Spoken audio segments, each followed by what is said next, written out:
Olá, bem-vindos a mais um Psicolóquio.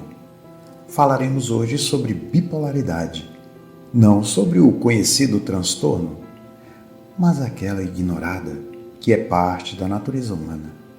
Essa que está presente na intimidade de todos nós e que por isso mesmo devemos conhecê-la bem para que possamos, de maneira consciente, desenvolver as virtudes adormecidas na intimidade do espírito imortal que somos.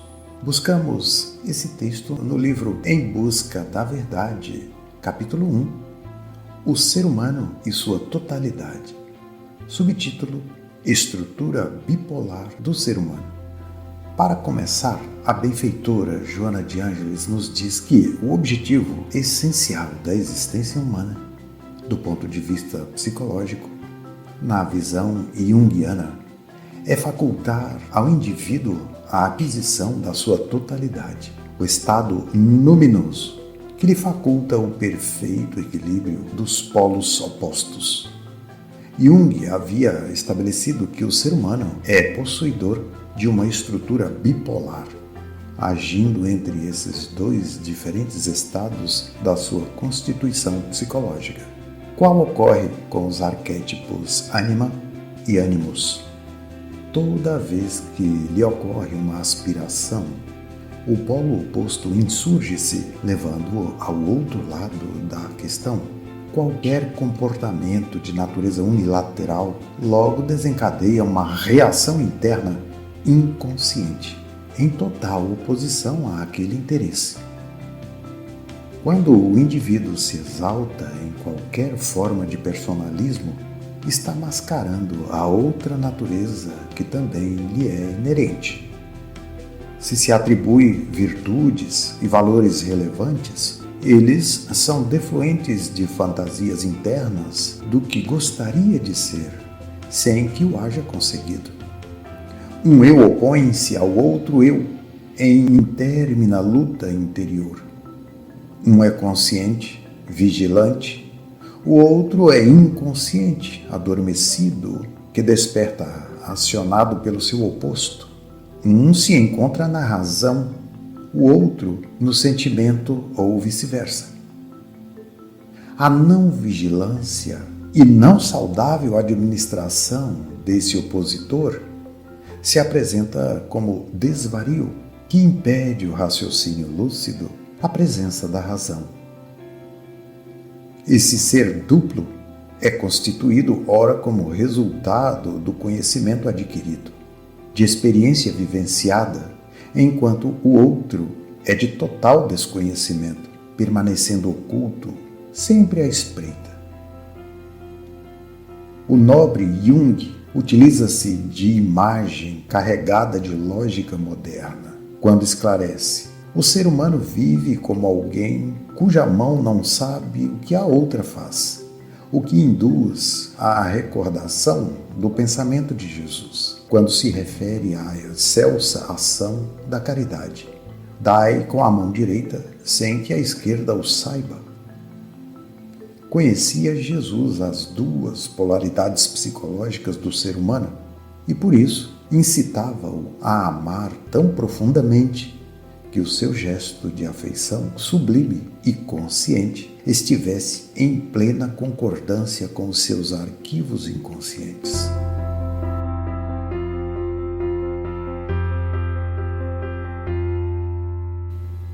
Aquele que não consegue harmonizar os dois polos em uma totalidade, invariavelmente faz-se vítima das expressões desorganizadas do sentimento, induzindo-o às emoções fortes, descontroladas.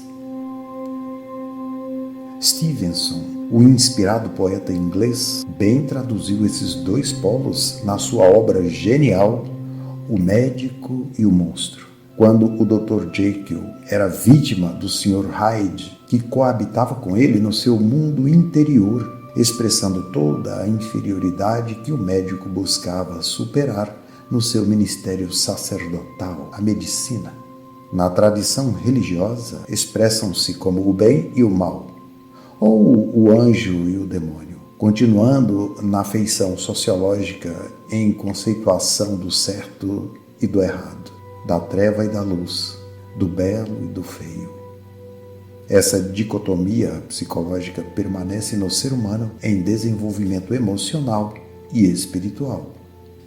O esforço terapêutico a desenvolver deve ser todo voltado para a integração do outro polo, o oposto, naquele que está consciente e é relevante, produtivo, saudável, caminho seguro para a completude. O esforço consciente do indivíduo para autopenetrar-se, autoconhecer-se, como resultado das tensões dos polos ativados pelo interesse da integração, induz o indivíduo a um comportamento gentil, afável, compreensível das dificuldades e limitações do seu próximo. Enquanto, porém, permanece essa dissociação, essa fragmentação, esse desconhecimento da consciência, invariavelmente se tomba na cisão da personalidade, da qual irrompem os transtornos neuróticos que atormentam, aumentando a distância entre os atos conscientes e os inconscientes.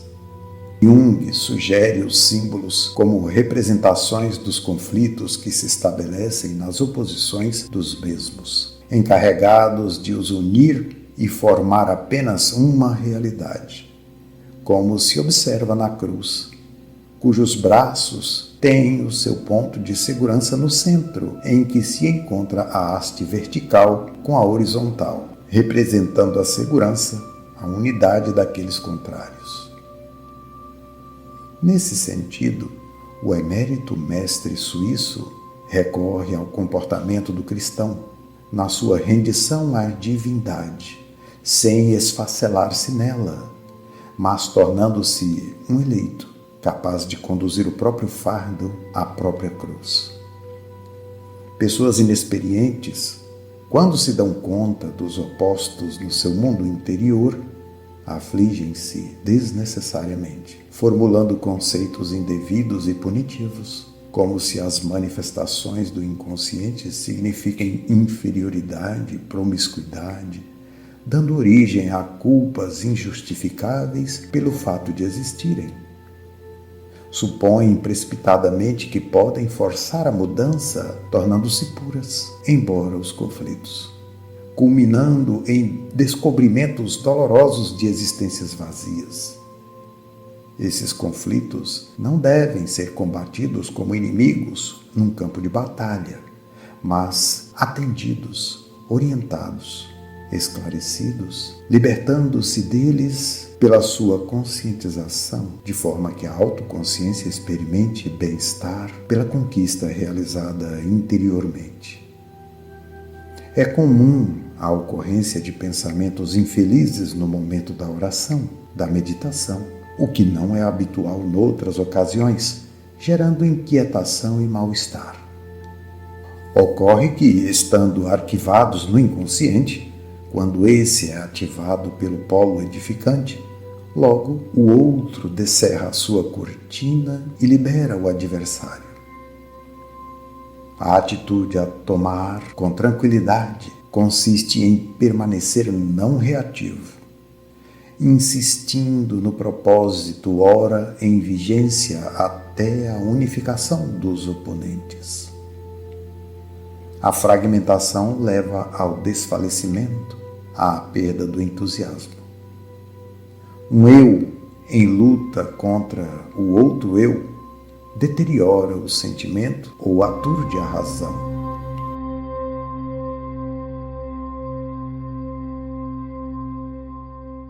Esse texto nos faz lembrar da figura mitológica conhecida como Satanás. De origem hebraica, essa palavra significa acusador ou adversário. Originalmente, não se referia a uma figura oposta a Deus, muito menos a algo que personifique o mal. Significava simplesmente o acusador, quase o que hoje se poderia chamar de promotor de justiça, segundo o teólogo Berkenbrock. A ideia de Satanás como personificação do mal entrou para o judaísmo provavelmente por meio de influência babilônica. Assim, o judaísmo passou, já no tempo de Jesus, a assumir o imaginário de uma figura contrária de Deus, usando para isto a palavra Satanás. As palavras diabo e demônio são legado da influência grega sobre o cristianismo. Demônio, ou daimon, significa força, impulso, e passou a ser identificada como força negativa. Diabo, ou diabolos, significa divisor, aquele que causa divisão. Enfim, precisamos conhecer e neutralizar a influência negativa desse Satanás, no sentido figurado, que reside no nosso inconsciente profundo, herança de nossa caminhada evolutiva, tendo em vista que essa conscientização é estratégica para o nosso progresso espiritual.